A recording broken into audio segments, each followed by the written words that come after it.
Hello friends. तो आज हम लोग इंटरव्यू के बारे में जानेंगे, बेसिकली करंट अफेयर्स के बारे में जानेंगे कि किस तरीके से इंटरव्यू के दौरान आपको करंट अफेयर्स को अप्रोच करना चाहिए, किस तरीके से आपको करंट अफेयर्स पढ़ने चाहिए और करंट इवेंट्स, क्योंकि अभी आप मेंस मोड से निकले हैं या फिर कहा जाए आंसर राइटिंग मोड में थे, तो आप करंट अफेयर्स के प्रोज कॉन्स, बहुत लंबे लंबे पॉइंट्स, उनकी flowery language, flowery ending, flowery and starting, stats याद करना है, इस सब चीज़ें, या फ्लो चार्ट बनाना है या मॉडल बनाना है, डायग्राम बनाना है, इस टाइप की पर्सपेक्टिव से अब आपको करंट अफेयर्स इंटरव्यू मोड में पढ़ना है। इंटरव्यू मोड में किस तरीके से पढ़ेंगे जानने की कोशिश करते हैं।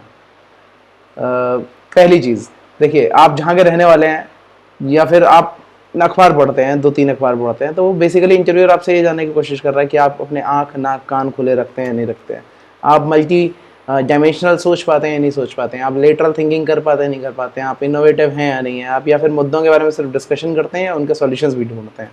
तो करंट अफेयर्स का बेसिकली सीधा साधा सा ये मतलब है कि वो आपसे वार्ता करेंगे उस पर।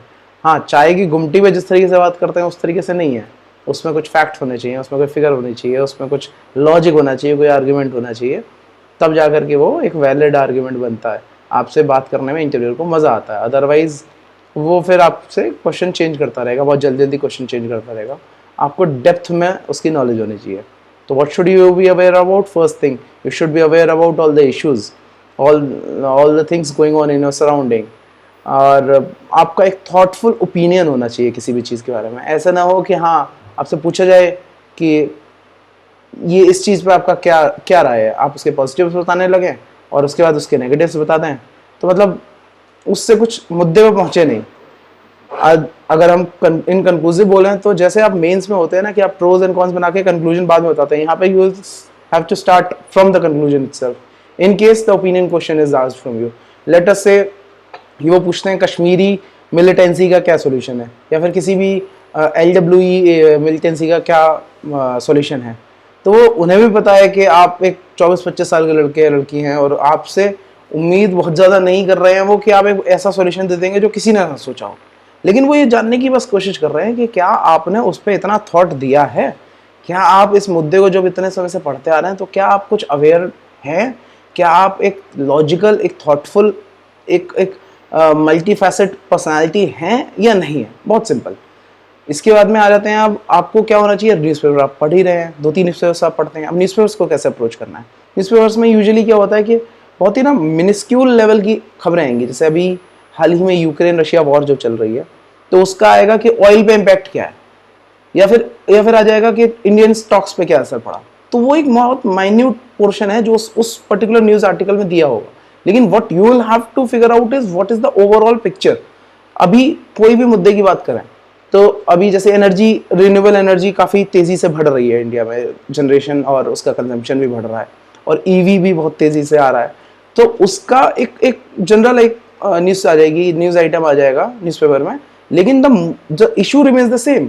You will have to focus कि मैं इस इशू को पकड़ूं, जैसे energy crisis is the issue, या फिर we should say pollution is an issue. तो इशू को आप पकड़िए उस न्यूज़पेपर के दौरान में पढ़ते हुए और उसकी डीप एनालिसिस करिए, और 3-4 पॉइंट्स आपके पास हमेशा रेडी होने चाहिए। ऐसे ना हो कि आप मतलब हवाई बातें कर रहे हो, आपको वहाँ पे दोस्तों को कन्विंस नहीं करना है। पढ़े, जितनी आपकी उम्र है उतने उससे कहीं ज़्यादा हर मेंबर का एक्सपीरियंस है, तो उसी हिसाब से कंटेंट बना करके कायदे का और उसकी डिलीवरी सीख लें, और आपके रेडीमेड आंसर होने चाहिए कई कई मुद्दों पे। ऑफ कोर्स सी बात है, आप हर आंसर तो पहले से नहीं प्रिपेयर कर सकते, लेकिन मोटे तौर पे आपके पास रेडी होना चाहिए। तीसरी चीज़, मंथली मैगजीन्स की बात कर लेते हैं। मंथली मैगजीन्स सारी कोचिंग्स निकालते हैं, कई सारे इंडिपेंडेंट पब्लिशर्स हैं वो भी निकालते हैं। What you have to do is you have to be very precise about your own need. आप उसमें से अपने काम का निकालिए जो कि आपके आंसर को कंप्लीट करने के लिए यूटिलाइज हो पाए। जहाँ तक बात है, चौथा पॉइंट, जहाँ तक बात है टीवी डिबेट्स की, तो मेरे को काफ़ी इनबॉक्स में मैसेजेस आए थे कि टीवी इनबॉक्स का क्या करें। तो अब मेरा ख्याल है कि टीवी इनबॉक्स में टीवी वाली डिबेट्स को बहुत ज़्यादा सीरियसली ना देखें, क्योंकि वो क्या है, बहुत ही मिनिस्क्यूल सा एक वो ढूंढते हैं, और भिन्न भिन्न प्रकार के अपने अपने वो हैं जर्नलिस्ट हैं।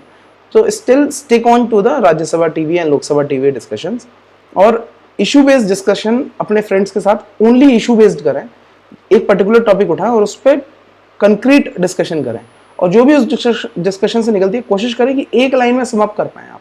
Late us take an example for right now for this. If I ask energy crisis, what do you think about energy crisis, तो आप अपनी स्टार्टिंग एक लाइन में ही एक क्लियर कट एजेंडा, एक क्लियर कट आप एक आंसर दे पाएं जिसमें 3 मोटे तौर पे मेरे को समझ में आते हैं जो पार्ट हैं. First is the production part, second is the distribution part, and third is the consumption part. कि कंजम्पशन में एफिशिएंसी बढ़नी चाहिए, डिस्ट्रीब्यूशन में टीएनडी एटीएनसी लॉसेस कम होनी चाहिए, और प्रोडक्शन में रिन्यूएबल एनर्जी पे ज़्यादा रिलाई करना चाहिए, या फिर उनकी खपत कम करनी चाहिए. इंपोर्ट्स वाली एनर्जी और इंपोर्ट ऑयल और नेचुरल गैसेस पे डिपेंडेंसी कम करनी चाहिए. इस टाइप का आप एक ढांचा अपने दिमाग में बेसिक बना के रखें, तो इससे आपको बहुत मदद मिलेगी. अब sixth and the last point, कि आप अपने लोकल न्यूज़ पे खबरें, मतलब जैसे फॉर एग्जांपल अभी अगर कर्नाटका में कोई पर्टिकुलर इशू है, तो यदि आप कर्नाटका के रहने वाले हैं तो आप उस पर ध्यान दें, otherwise you can skip that and just go move on to the national news, और नेशनल इश्यूज पे फोकस करें. और नेशनल इश्यूज से याद आया कि आप न्यूज़पेपर जो पढ़ते आ रहे हैं, मोस्ट प्रोबेबली आप इंडियन एक्सप्रेस और हिंदू पढ़ रहे होंगे, तो मास कंजम्पशन वाले न्यूज़पेपर पढ़ें, जैसे कि जो कि अभी मुझे लगता है सेलेक्ट होने के बाद बहुत कम लोग पढ़ते हैं हिंदू और एक्सप्रेस, लेकिन जितने भी लोग पढ़ते हैं, लेकिन इंटरव्यूज़ और ये सारे लोग टाइम्स ऑफ इंडिया और नवभारत टाइम्स जो मास लेवल पे बहुत ज़्यादा कंज्यूम होते हैं वो न्यूज़पेपर पढ़ते हैं. तो आप उन न्यूज़पेपर्स को भी फ्लिप थ्रू कर लें, और ज़्यादा से ज़्यादा कोशिश करें कि आप अपने आंसर्स को कॉन्क्रेटाइज करें. कॉन्क्रेटाइज का मतलब है कि एक लेमैन को भी अगर आपको बताना पड़े एकदम बेसिक सी बात, तो आप अपनी 1 मिनट, हद से 40 सेकंड से 1 मिनट में प्यार से उसे समझा सकें. बस that is the overall aim of the current affairs. तो करंट अफेयर्स का पर्सपेक्टिव क्लियर है. Rest will cover in other videos. Thank you for watching. Thank you.